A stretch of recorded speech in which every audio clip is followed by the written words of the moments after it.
Quack ഫാമിൻ്റെ എല്ലാ സുഹൃത്തുക്കൾക്കും മറ്റൊരു വീഡിയോയിലേക്ക് ഒരിക്കൽ കൂടി സ്വാഗതം. അപ്പോൾ ഇന്ന് ഈ വീഡിയോയിൽ പങ്കുവയ്ക്കാൻ പോകുന്നതെന്ന് പറയുന്നത് 20 ദിവസം പ്രായമായ ഈ കുഞ്ഞുങ്ങളെ നമ്മൾ കൂട് മാറ്റുകയാണ്. ആ കൂട് മാറ്റുന്നതിൻ്റെ കാരണം എന്ന് പറയുന്നത് നമുക്കിപ്പോൾ ഒരു 10 കുഞ്ഞുങ്ങളെ കൂടെ വിരിഞ്ഞ് കിട്ടിയിട്ടുണ്ട്. അവരെ ഈ കൂട്ടിലേക്ക് മാറ്റാനുള്ളത് കൊണ്ട് 20 ദിവസം പ്രായമായ ഈ കുഞ്ഞുങ്ങളെ എല്ലാവരെയും നമ്മൾ തൊട്ടപ്പുറത്തെ കൂട്ടിലേക്ക് മാറ്റുകയാണ്. തൊട്ടപ്പുറത്തെ കൂട്ടിലേക്ക് ഇവരെ മാറ്റുമ്പോൾ നമ്മൾ നേരിടുന്ന മറ്റൊരു പ്രശ്നം എന്ന് പറയുന്നത് ആ കൂട്ടിലാണ് നമ്മുടെ വലിയ കോഴികൾ വന്ന് മുട്ടയിട്ടുകൊണ്ടിരിക്കുന്നത്. അവരോട് നമ്മൾ അപ്പുറത്ത് ഉണ്ടാക്കി വെച്ചിരിക്കുന്ന ഷെൽഫിലേക്ക് കയറി മുട്ടയിടാൻ പറയുന്നുണ്ടെങ്കിലും അവർ ചെയ്യുമോ ഇല്ലയോ എന്ന് കണ്ടറിയാം. അവരവരുടെ ഇൻട്രസ്റ്റിന് മാത്രമേ ചെയ്യുള്ളൂ എന്നുള്ള കാര്യം നമുക്ക് എല്ലാവർക്കും അറിയാവുന്നതാണ്. അങ്ങനെ നമ്മൾ എന്തായാലും ഇതിൽ നിന്ന് നമുക്ക് 20 ദിവസം പ്രായമായ കുഞ്ഞുങ്ങളെ എല്ലാവരെയും പറക്കി അപ്പുറത്തെ കൂട്ടിലേക്ക് മാറ്റിയതിന് ശേഷം ഇവിടെ പേപ്പറെല്ലാം വിരിച്ച് റെഡിയാക്കിയിട്ട് പുതിയ കുഞ്ഞുങ്ങളെ കൊണ്ടിറക്കാനുണ്ട്. എല്ലാവരെയും കൂടെ ഈ കൂടിലിടുക എന്ന് പറയുന്നത് വളരെ ബുദ്ധിമുട്ടുള്ള കാര്യമാണ്. അങ്ങോട്ടും ഇങ്ങോട്ടും ചവിട്ടി തേച്ച് കുറേ പേര് ചത്തുപോകാനുള്ള സാധ്യത ഉള്ളത് കൊണ്ട് കൂടെയാണ് നമ്മൾ ഈ കുഞ്ഞുങ്ങളെ മാറ്റുന്നത്. അല്ലെങ്കിലും കുറച്ചധികം സ്പേസ് കിട്ടുമ്പോഴാണ് ഇവരുടെ വളർച്ച നന്നായിട്ട് ബെറ്ററായി വരുന്നത്. അങ്ങനെ എന്തായാലും കുറേ കുഞ്ഞുങ്ങളെ നമ്മൾ പറക്കി മാറ്റി. അതോടൊപ്പം തന്നെ 2 കുഞ്ഞുങ്ങൾ അധികം സൈസാവാത്ത 20 ദിവസം പ്രായമായ കുഞ്ഞുങ്ങളെ നമ്മൾ ഈ കൂട്ടിൽ തന്നെ ഉപേക്ഷിച്ചിട്ട് ബാക്കിയുള്ളവരെല്ലാം അപ്പുറത്തെ കൂട്ടിലേക്ക് മാറ്റുകയാണ് ചെയ്തത്. അതോടൊപ്പം തന്നെ ഇത് കഴിഞ്ഞതിന് ശേഷം നേരെ നമ്മൾ ഇൻക്യുബേറ്ററിലേക്ക് പോയി അവിടുന്ന് നമ്മൾ കുഞ്ഞുങ്ങളെ എല്ലാവരെയും പറക്കി നമ്മുടെ ഉടുപ്പിനകത്താക്കി നേരെ താഴേക്ക് കൊണ്ടുവരാനുള്ള ശ്രമത്തിലാണ്. ഇപ്രാവശ്യം നമുക്ക് വിരിഞ്ഞിട്ട കുഞ്ഞുങ്ങളെല്ലാം താരതമ്യേന കുറച്ചുകൂടെ ചെറുതാണ്, വളരെ വീക്ക് പോലെയൊക്കെ തോന്നുന്നുണ്ട്. അങ്ങനെ എന്തായാലും ഇവരെ കൊണ്ടുപോകുന്ന വഴിക്ക് തന്നെ നമ്മുടെ സ്ഥിരം റുട്ടീനായിട്ടുള്ള മിൽട്ടനെ, നമ്മുടെ പട്ടിക്കുട്ടനെ ഒന്ന് കാണിച്ച് പരിചയപ്പെടുത്തുന്ന പരിപാടിക്ക് വേണ്ടി പോവുകയാണ്. അപ്പോൾ അവിടെ കൊണ്ടുവന്ന് കാണിച്ച് ഇവരെ ഒന്ന് കാണിച്ച് കഴിയുമ്പോൾ അവനും ഒരു സന്തോഷം, അത് കണ്ടുകൊണ്ടിരിക്കുന്ന നമുക്കും ഒരു സന്തോഷം, എല്ലാം മൊത്തത്തിലൊരു ചെറിയ സന്തോഷം. അങ്ങനെ അവനെ എല്ലാം കാണിച്ച് സന്തോഷമാക്കിയതിന് ശേഷം നേരെ കൂട്ടിലേക്ക് കൊണ്ടുവന്ന് പേപ്പറൊക്കെ വിരിച്ച് അവരെ അവിടെ ഇറക്കുകയും ചെയ്തു.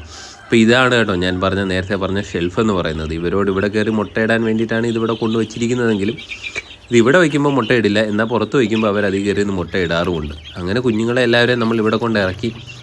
അപ്പോൾ നേരത്തെ പറഞ്ഞതുപോലെ തന്നെ കുഞ്ഞുങ്ങൾക്ക് ആരോഗ്യം വളരെ കുറവായതുകൊണ്ട്, ലേശം കുറവായതുകൊണ്ട് നമ്മൾ നമ്മുടെ സ്ഥിരം ഔഷധ മിശ്രിതമായ ഉലുവ, മഞ്ഞൾ, ഉപ്പ്, പഞ്ചസാര എല്ലാം കൂടെ കലക്കി ഒരു മിശ്രിതം എടുത്തുകൊണ്ട് വന്നിട്ടുണ്ട് കുഞ്ഞുങ്ങൾക്ക് കൊടുക്കാനായിട്ട്. കുറച്ചൊക്കെ കുഞ്ഞുങ്ങൾക്ക് കൊടുത്തു. അത് നമ്മൾ വീഡിയോ റെക്കോർഡ് ബട്ടൺ അമർത്താൻ മറന്നുപോയതാണ്.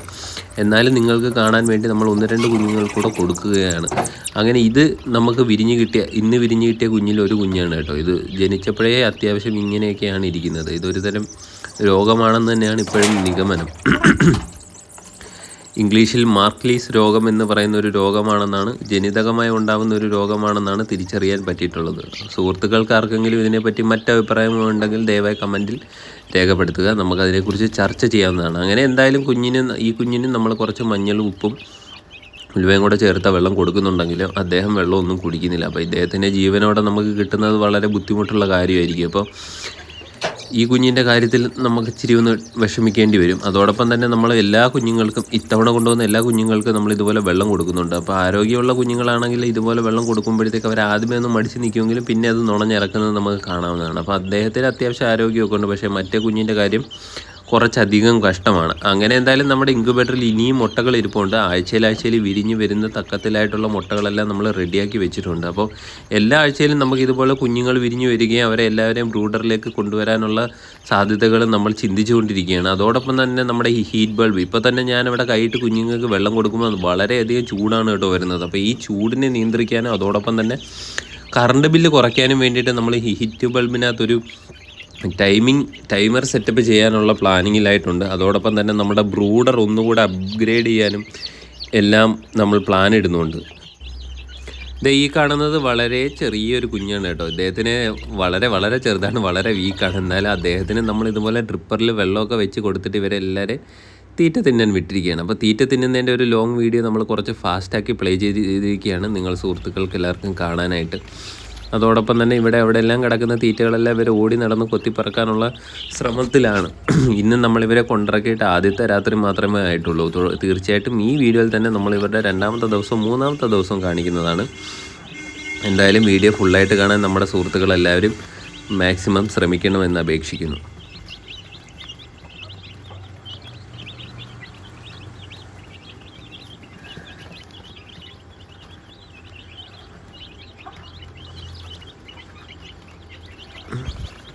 അടുത്ത ദിവസം ആകുമ്പോഴത്തേക്ക് നമ്മുടെ കോഴികളെ എല്ലാവരെയും കൂടെ വിളിച്ചിട്ട് നമ്മൾ മേടിച്ച് വെച്ചിട്ടുള്ള ലെയർ പെല്ലറ്റുകൾ ഇട്ട് കൊടുക്കുകയാണ്. ഓരോരോ സ്റ്റെപ്പിലായിട്ട് ഇട്ട് കൊടുത്താൽ മാത്രമേ ഇവർക്ക് എല്ലാവർക്കും കഴിക്കാൻ കിട്ടുകയുള്ളൂ എന്നുള്ളതുകൊണ്ട് സ്റ്റെപ്പിൽ നമ്മൾ കുറച്ച് വിതറിയിട്ട് കൊടുത്തിരിക്കുകയാണ്. എന്തുകൊണ്ടാണ് നമ്മളിപ്പോൾ ലെയർ പെല്ലറ്റ് മേടിച്ച് അധികം കൊടുക്കുന്നതെന്ന് കരുതി കഴിഞ്ഞാൽ നമുക്ക് കുറച്ചധികം മുട്ടകൾ കിട്ടിയാൽ മാത്രമേ നമ്മൾ നേരത്തെ പറഞ്ഞതുപോലെ നമ്മുടെ ബ്രൂഡർ സെറ്റപ്പിൻ്റെ അപ്ഗ്രേഡേഷനൊക്കെ നടക്കുള്ളൂ.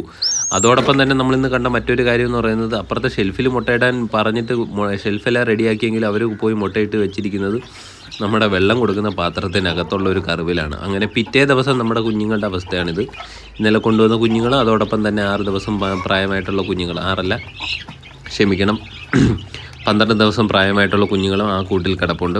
നേരത്തെ പറഞ്ഞതുപോലെ തന്നെ നമ്മുടെ ആ വയ്യാതിരുന്ന ആ കുഞ്ഞിനെ നമുക്ക് നഷ്ടമായിരിക്കുകയാണ്. അതോടൊപ്പം തന്നെ വേറൊരാളൂടെ ഇച്ചിരി വീക്കായിട്ട് ഇരിപ്പുണ്ട്. പക്ഷേ നമ്മൾ ഇപ്പുറത്തേക്ക് മാറ്റിയിട്ടുള്ള നമ്മുടെ 20 ദിവസം പ്രായമായിട്ടുള്ള എല്ലാവരും ഹാപ്പിയാണ്, അവർ വളരെയധികം ഹെൽത്തിയാണ്. അപ്പോൾ ഇവരെ ഒരു 2-3 ദിവസം കൂടെ നമ്മൾ ഇവിടെ തന്നെ ഉൾക്കൊള്ളിച്ചതിന് ശേഷം പുറത്തെ കൂട്ടിലേക്ക് മാറ്റാനാണ് പ്ലാൻ. കാര്യമെന്ന് പറയുന്നത്, ഇവിടെ നമുക്ക് നമ്മുടെ വലിയ കോഴികൾക്ക് വന്ന് മുട്ടയിടാനുള്ളൊരു സാഹചര്യം ഒരുക്കി കൊടുക്കാത്ത പക്ഷേ ഇവർ പലയിടത്തായി പോയി മുട്ടയിട്ട് വെച്ചിട്ട് നമുക്ക് മുട്ടകളൊന്നും കിട്ടാതെ വരുന്ന ഒരു അവസ്ഥയുണ്ട്. അങ്ങനെ എന്തായാലും ഇവരൊക്കെ തൽക്കാലം വളരെ ഹാപ്പി ആയിട്ടിരിക്കുകയാണ്. അപ്പോൾ ഇതിന് ശേഷം നമ്മൾ ആ കൂട്ടിനകത്ത് തീറ്റപാത്രത്തിനകത്ത് മുട്ടയിട്ട് വെച്ചിരിക്കുന്നതോടെ പറക്കി എല്ലാം ഇൻക്യുബേറ്ററിലേക്ക് കയറ്റാനായിട്ട് റെഡിയാക്കി വെക്കാൻ പോവുകയാണ്. അപ്പോൾ ഇവിടുന്ന് അവിടുന്ന് എല്ലാം കൂടെ ആയിട്ട് നമുക്ക് ഇന്നൊരു 10-12 മുട്ടകൾ കിട്ടിയിട്ടുണ്ട്. അതോടൊപ്പം തന്നെ ഇന്ന് രാത്രി നമ്മൾ നമ്മുടെ കോഴിക്കൂട്ടിൽ കണ്ട ഒരു വീഡിയോ കൂടെ കണ്ടുകൊണ്ട് നമുക്ക് തൽക്കാലം ഇന്നത്തെ വീഡിയോ വൈൻഡപ്പ് ചെയ്യാവുന്നതാണ്. ഇതാണ് ഇന്ന് രാത്രി നമ്മുടെ കോഴിക്കുഞ്ഞുങ്ങളുടെ അവസ്ഥ. ഒരാളവിടെ നേരത്തെ പറഞ്ഞ പോലെ ചെറുതായിട്ട് തൂങ്ങി നിൽപ്പുണ്ട്. അങ്ങനെ എന്തായാലും നമ്മുടെ കോഴികളുടെ മറ്റ് അപ്ഡേറ്റ്സും വിശേഷങ്ങളും എല്ലാം ഉടനെ ചെയ്യുന്നതായിരിക്കും. നിങ്ങൾ സുഹൃത്തുക്കൾ കോഴിയെ വളർത്തുന്നവർ ഇഷ്ടപ്പെടുന്നുണ്ടെങ്കിൽ ദയവായി ചാനൽ സപ്പോർട്ട് ചെയ്യുക, സബ്സ്ക്രൈബ് ചെയ്യുക. Thank you so much.